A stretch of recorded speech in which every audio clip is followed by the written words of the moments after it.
welcome back to my channel.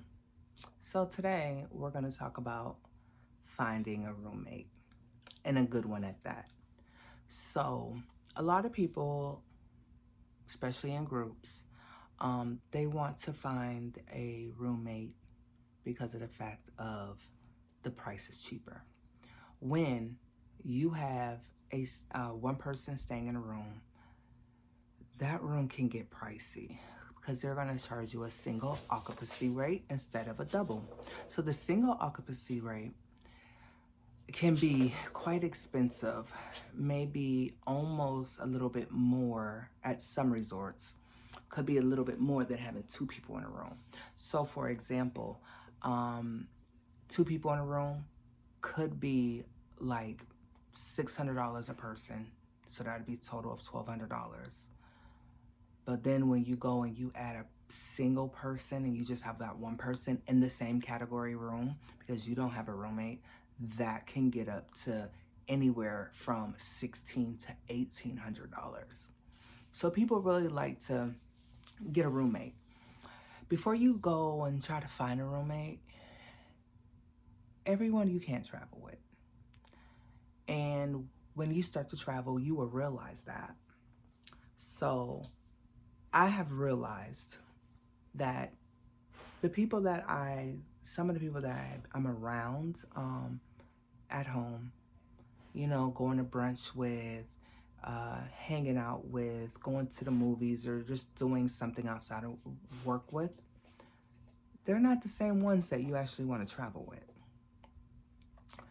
And then you have some that you do like traveling with them, but you don't want to share a room with them anymore. So a lot of the times, you need to figure out, maybe you guys need to ask questions with each other. You might have somebody that all they do is stay on the phone the whole time when you guys are in the room. You might have someone that just keeps the room freezing cold. Then you have someone that might keep the room hot where you're still uncomfortable. You have to find that right person that you can live with for those next couple days. And sometimes that's really hard. So you need to find out who has stuff that's in common with. And then you also need to figure out the more responsible ones. When I say responsible, I'm talking about they're not indecisive all the time. When they say they're going and they're doing this, they're doing this. I've had a couple people that have had their roommates booked, and then so far into it, or right when it's time to leave, they back out. Now, guess what happens because they backed out? Now that they backed out, that person that still wants to go, because I have to take their name off the room so they can get their refund back. Now that room price goes up higher. And that person could already have their portion of the room paid for, but now at the last minute, they have to come off of more money, which could be anywhere from $200 to $700, which isn't fair to that person when they were indecisive from the beginning. So you need to really find the person that is responsible. Know that they can actually afford to go, because a lot of times I can't afford the flight now, which you've been knowing. Well, a lot of my bookings, people know more than at least almost a year, if not more, from their bookings, that they know that they're going. And I still send out reminders saying, hey, you need to be looking at your flights now. It's a good time to be purchasing flights for pricing wise, because the closer you get, the higher it is. So you have to find someone that you really, really can vibe with. I have went a couple times by myself. Totally enjoyed having a room by myself, but I did not enjoy paying that price. Yes, I'm not getting a discount. I don't use the discount when I'm going with my group, because I want my room to be also considered as a group. So when I book, I'm booking my room exactly the same way I'm booking if I was my own client, which I am.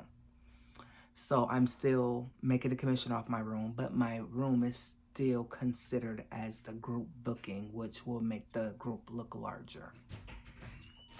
So it's nice to have your own room, enjoy having your own room, but it's the pricing that's going to kill the person.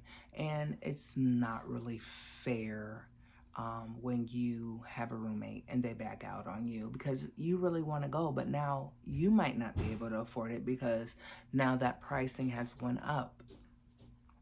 And when that pricing goes up, you have to like pay it like now, especially if it's at the last minute. Um, so when you go, you might want to have a conversation with your friend. Hey, are you sure? And if you bag out, this is what happens. The price is going to go up. Or if you don't go, now I can't go because I can't afford that price. And another thing is, if you know that you can't go or that roommate can't go, they need to say something as soon as possible. Because let's say they realize they can't go 7 months out. Guess what? Now you have a better chance of getting a lower price than if they told you a month before that they can't go or 2 weeks before they can't go. You'll get a better price and you'll get a longer time to pay that whatever that amount is off.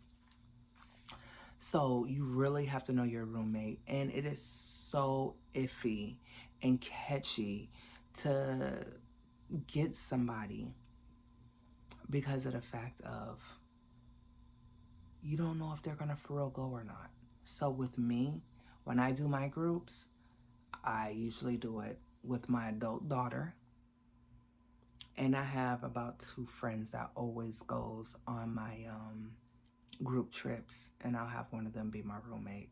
Once I did do it by myself, and I really enjoyed having a room to myself. It was just the price I didn't like paying. So, number one, have that conversation with your friend. This is everything that's going to happen if you back out.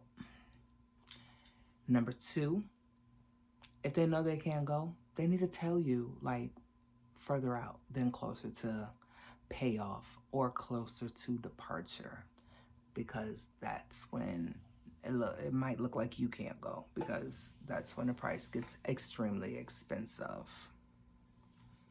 So if you can't afford to just start off by yourself in your room, I suggest you do that. Unless you know somebody extremely close and you guys travel a lot together. Your best option is to have somebody that always travels to, be your roommate, because you already know they're not bagging out, because this is something they do. This is something that they enjoy doing. So you need to just go ahead and do that. But this is another reason why a lot of females travel solo, because they don't have time for group trips not making it out to chat. They want their trip to make it out to chat. So a lot of females go solo. They do what they want to do. They go. They don't have to worry about, oh, this is too expensive. I don't want to do that. I don't want to do this excursion. I don't want to do that excursion. I don't want to eat there. You can't do that.